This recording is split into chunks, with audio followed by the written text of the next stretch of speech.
Good morning guys, in front of me is the VIVO V70 FE and let me show you how to reset all the settings on this device.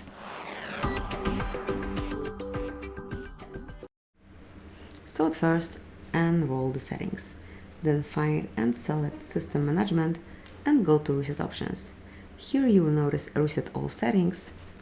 And now if you truly want to reset everything, like all the settings to their defaults, including function switches, options, personalized settings, wallpapers, contents, and so on, just mark reset.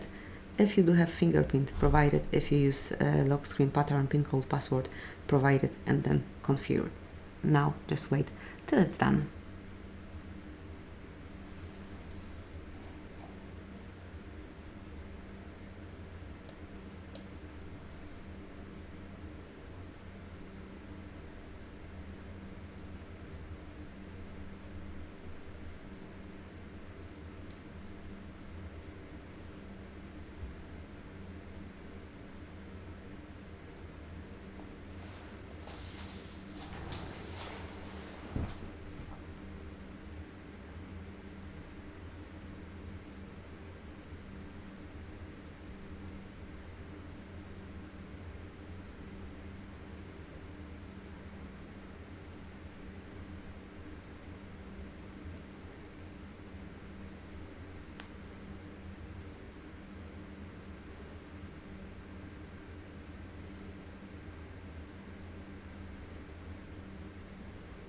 And that's it, that will be all.